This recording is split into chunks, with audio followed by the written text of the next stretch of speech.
Նախ մինչև հարցիս անդրադառնալը ուզում եմ շնորհակալական խոսք ասեմ ձեզ, ձեր որդեգրած արժեքների, սկզբունքների համար։ Բոլորս գիտակցում ենք, համենայն դեպս Խելամիտ Մասան, որ դուք բացառիկ անձնավորություն եք ու մեր այս դժվարին իրավիճակում ստանձնելով այս դերը, հավատացնում եմ ձեր բացառիկությունն ու ավելի է հարյուրապատկվում, հազարապատկվում։ Հիմա հարցը համացանցում սոցհարթակներում բդդվում են տեսահոլովակներ ու նաև արդեն հանրության մեջ շրջանառվում են լուրեր, որ ուժեղ Հայաստան դաշինքի հաղթանակի գրանցման դեպքում դուք Ռուսաստանի Դաշնություն եք ուղարկելու 300,000 զինվոր եւ մեր մարտիկները պայքարելու են Ուկրաինայի դեմ մղվող պատերազմում։ Իհարկե ես դա ամբողջապես հասկանում եմ, կեղծիք է, ապատեղեկատվություն է, ուղղակի առաջին մարդու շուրթերից կուզենայի, որ այդ նյութի մասին խոսք ասեք։ Դուք վստահ եղեք, մեկ մարդ չի գնալու ուրիշ երկրներում կռվելու համար։ Մեր մարդիկ ծառայելու են մեր ուժեղ, կահավորված, ճիշտ տեխնիկայով բանակում, ինչ այս մարդիկ քանդեցին հիմնահատակ։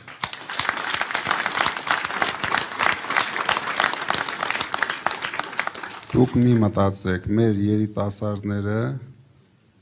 շատ լավ են իրենց զգալու բանակում, իսկական ճիշտ ծառայություն է լինելու, ոչ թե սրանց կազմակերպած ծառայությունը, ինչպես ժողովրդին են նվաստացնում, այդպես էլ մեր զինվորներին։ Մեզ համար շատ կարևոր է լինելու այդ հարցը, արդեն մեր դեմ պայքարելու էլ ոչ մի ձև չի մնացել, միայն ստեր տարածելով, թե այս ամբողջ իշխանությունը ոտից գլուխ սուտը, ստերի վրա եկավ իշխանության, ստերով կերակրեց ժողովրդին 8 տարի, հիմա էլ իրենց ստերով նորից փորձում է կերակրել, բայց ես վստահ եմ, լոռեցիները դրան չեն հավատում, չեն հավատալու եւ ճիշտ իրենց ճակատներին տալու են իրենց ստերը հունիսի 7-ին։ Շնորհակալություն շատ։ Մեծ հույսեր են կապում մեր հաղթանակը ձևավորելու համար ամբողջական։ Այսօրվա ուսուցիչը ամեն ինչ անում է կառավարչական, հաշվետվողական, բացի իր բուն գործից եւ գալիս է մի պահ, որ իներցիայով է արդեն գնում առաջ իր գործը եւ հարցս հետեւյալն է. կա արդյոք կառավարման համակարգի մեջ նախատեսվող այնպիսի փոփոխություն, որ ուսուցիչը վերադառնա իր հիմնական անելիքին, հիմնական գործին, կրթության եւ դաստիարակության միասնականությանը պիտի կրկնվեմ եւ Հայաստանի Հանրապետության շահերից բխող քաղաքացու դաստիարակությանը, բացի նրանից, որ ինքը գիտելիք կրող է։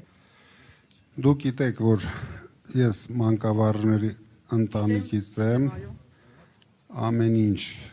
փոքրուց եղել է իմ աչքի առաջ, մենք մեծացել ենք դրանով, դրա համար ես այդ մասնագիտության կարևորությունը շատ լավ հասկանում եմ, միգուցե շատ լավ, դրա համար ես շատ եմ կարևորում, որ մենք պետք է սկսենք մեր երեխաներին դաստիարակել, այսինքն դպրոցը ծնողների հետ զուգահեռ պետք է դաստիարակի երեխաներին։ Լավ մարդիկ մենակ այդպես են ծնվում։ Երբ դպրոցը կտրվում է երեխաներից, այդ երեխաները սկսում են նարկոտիկներ սիրել, որտեղ այդ նարկոտիկների հիմնական մասը սկսվում է դպրոցից։ Երբ դպրոցը կտրվում է երեխաներից, ձեր ասած պրոբլեմներն են սկսում առաջանալ, այսինքն մարդիկ դպրոցը փոխարինում են ուրիշ խնդիրներով, դա մեր գլխավոր խնդիրներից մեկն է լինելու։ Վերլուծությունը, իրավիճակի վերլուծությունը։ Այո, ամենակարևորը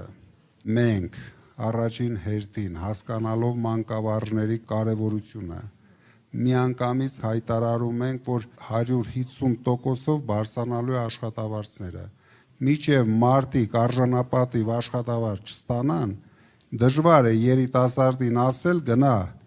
մանկավարժական ինստիտուտա սովորի, գնա Տաշիրի Լեռնովիտ գյուղում,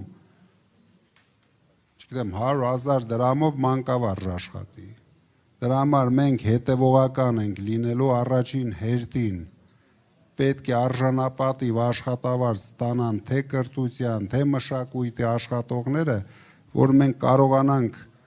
լավագույն մարդկանց, լավագույն երիտասարդներին ներգրավենք այդ պրոցեսների մեջ եւ պայքարենք մինչեւ մանկավարժը չզգա, որ կարող է իր լավ աշխատավարձը կորցնել, ինքն էլ ուշադիր չի վերաբերվելու, բայց դա մենք այնքան պատվավոր գործ ենք նորից դարձնելու, որ բոլորը ցկտելու են, Փաշինյանն էլ է գնալու մանկավարժ դառնա, Աստված ջանի։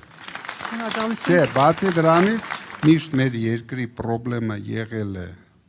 որ մեզ թվացել է, թե մենք ամեն ինչ կարող ենք անել ու բոլորից լավ ենք հասկանում։ Դուք տեսաք, մենք նույնիսկ մեր բանակաշինության մեջ